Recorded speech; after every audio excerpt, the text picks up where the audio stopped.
Hello. Today's video we're going to talk about filling in the envelopes at the end of the election. Filling the envelopes after the results have been reported seems to be one of the most complex tasks in the election, and it's done at the worst possible time, when everybody is tired and their brains are fried. Yet it does not have to be complex, and it can be easily completed in a minimum amount of time if it follows a logical process. The first thing to remember is to do as much as you can as the day goes on and not wait till the end. It's a good idea to lay out all the envelopes on a table or another flat surface so they are all visible. If you complete a form, place it inside the correct envelope right away. The more you can spread out your work during the voting hours, the easier it will be at the end. There are 12 envelopes, or in some cases boxes.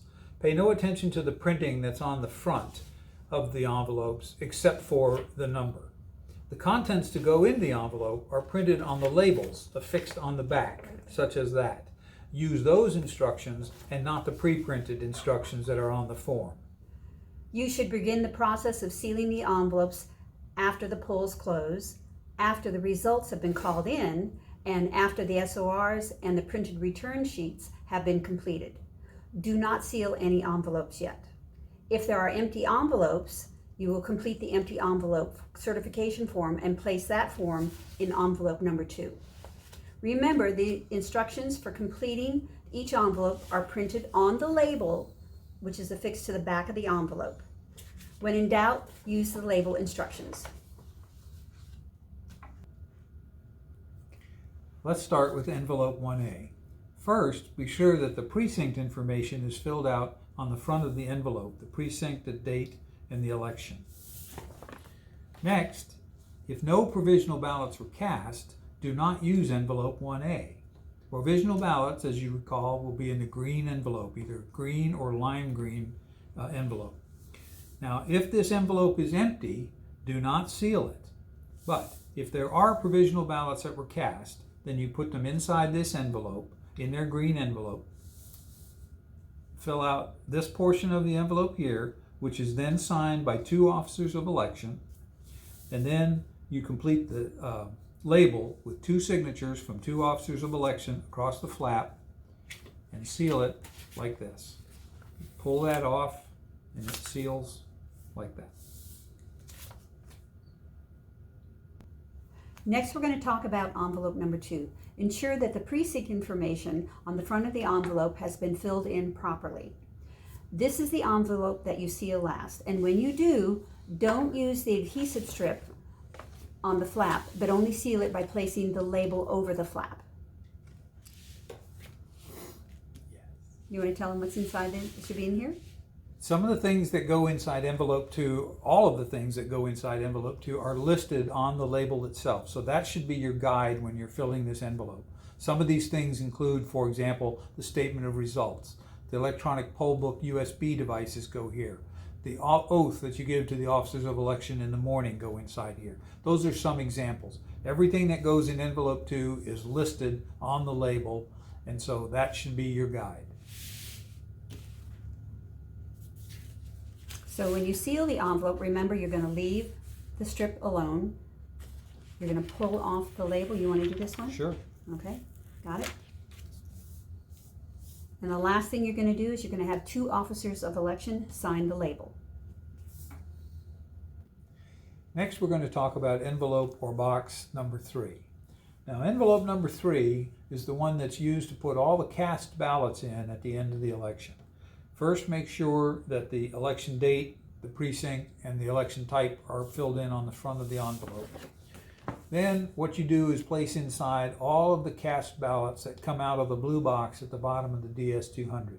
Now, there may be express vote ballots in there as well. That's fine. They don't have to be segregated out. They can just all be put in together.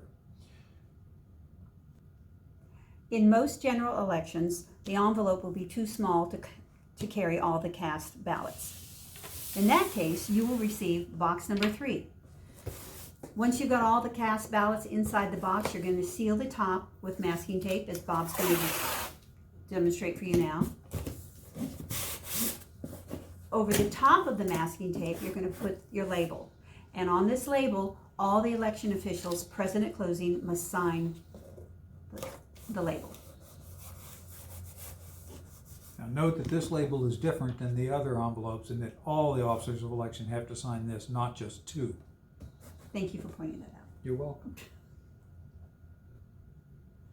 Next, we're going to talk about envelope number 4. Again, in the upper right-hand corner, make sure that all the precinct information is filled in properly. For this envelope, if you have nothing to go into it, you're not going to seal it. The things that do go in envelope number 4 are any spoiled ballots, any voided ballots. In addition, if any absentee ballots come back to you at the precinct that have been spoiled, those also will go inside envelope number 4. After you finish putting everything inside, you seal in the same way as the others. You moisten the flap to seal it, push it down, and then pull the label down and seal it. Like that, 2 officers of election sign envelope number 4, and you're done. Next, we'll talk about envelope number 5. Envelope number 5 is only used by the central absentee precinct, so other precincts should not have an envelope number 5 to deal with at all. The central absentee precinct will place in here any unused absentee ballots, any rejected or unopened absentee ballots. The complete list is listed on the label. Just like every other label here, when you're finished putting the envelope of the absentee ballots inside, you'll pull the strip off, seal the envelope, pull the label out, seal it, and then 2 officers of election sign the back of it.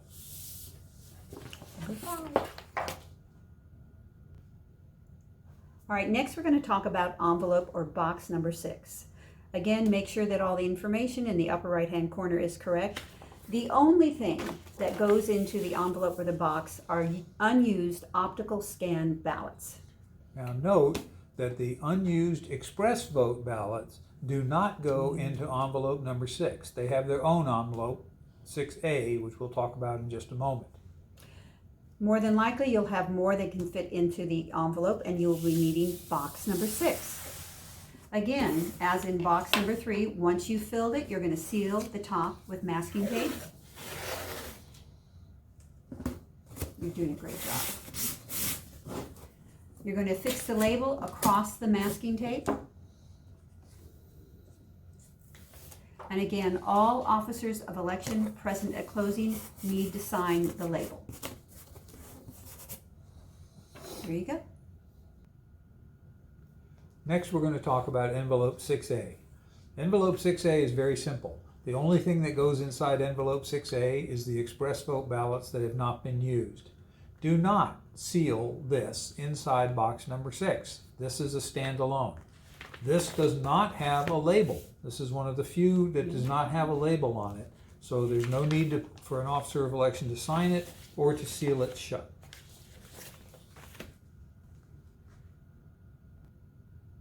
All right, next we're going to talk about envelope number 7. Again, make sure the information in the upper right-hand corner is correct. On the back, you have a table that you're going to fill out starting at the beginning of the day. You want to put the serial number from the DS200. You're going to have the seal number at opening. You're going to fill in the protective count number and then the public count number. Now, where will I find the protective and public count numbers? On the zero tapes. And the results tape. Yes. All right, at closing, you're going to fill in the seal number for closing, the protective count number at closing, and your public count number, again, at closing. Now, what goes inside envelope number 7 is just 2 things. The USB device that comes out of the DS200 at the end of the election, and the machine seal that you cut off when you open the polls in the morning.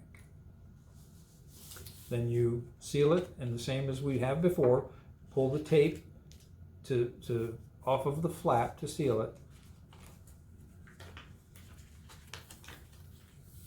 and then seal the label down, and 2 officers of election sign over the label. It's that simple.